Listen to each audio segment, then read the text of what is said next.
கடந்த 4.5 வருஷமா சார் நான் பேரியாட்ரிக் சர்ஜரி பண்ணிருக்கேன். 113 கிலோ வெயிட் குறைச்சிருக்கேன். 113 கிலோ வெயிட் குறைச்சிருக்கீங்க? ஆமா, நான் 202 கிலோ இருந்தேன். எனக்கு ஆபரேட் பண்ண டாக்டர் தான் அங்க உட்கார்ந்திருக்காங்க. ஆபரேட் பண்ணி குறைச்சிருக்கீங்க? ஆமா, இது வந்து என்னோட என்கேஜ்மென்ட் பிக்சர் சார். இல்ல 157 kg இருந்தேன். நான் கன்சீவ் ஆகும்போது நான் வந்து 167 kg இருந்தேன். அப்ப சொன்னாங்க, நீங்க வந்து உங்களோட பேபிக்கு நீங்க வந்து பெரிய ஹார்ம் பண்றீங்க, இந்த இதை நீங்க அபார்ட் பண்ணிடுங்க அப்படின்னு சொன்னாங்க.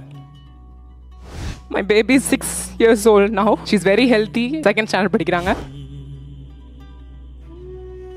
இல்லை சார், ரொம்ப இம்பார்ட்டண்ட்டாக வந்து depends on the situation sir.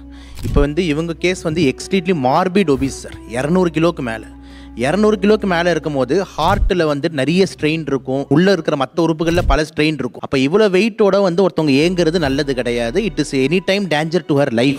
So உயிருக்கே ஆபத்துங்கிற மாதிரி கேட்டகரியில் இந்த எடுக்கணும். அப்போதான் இந்த சாரோட பேரியாட்ரிக் சர்ஜரி இம்பார்ட்டன்ட். இதில் அவ்வளவுக்கு கிரைண்டரா கிரைண்ட்